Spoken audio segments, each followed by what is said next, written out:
a man in his early 40s was found in a hotel room in Oriental Bay, Wellington, this week.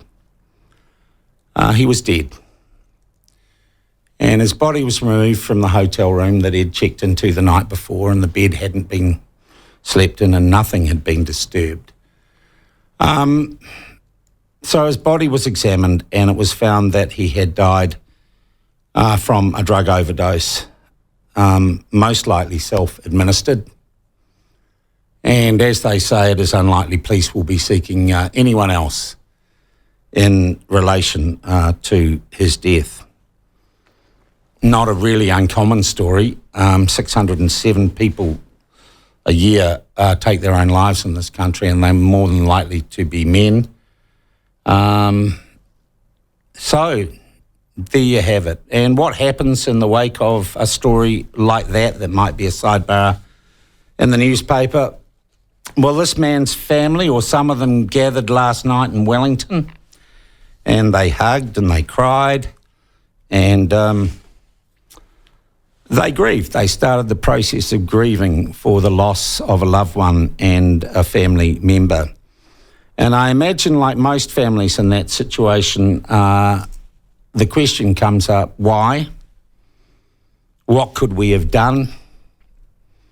And, oh gosh, we didn't see this coming. Well, for this young man, he had his troubles, and he had his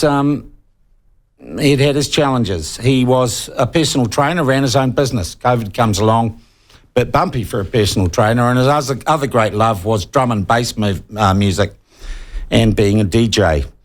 And that was also severely impacted by the last 2 years of restrictions. He got through the first lockdown okay, and in the second one, as things went on, his mental health suffered, his relationship suffered, and he turned to self-medication through what you call party drugs that he could easily access online.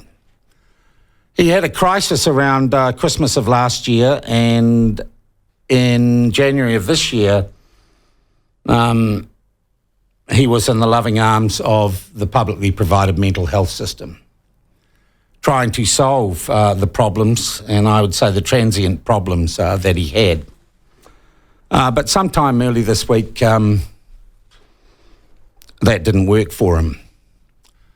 And he made some choices that have final consequences.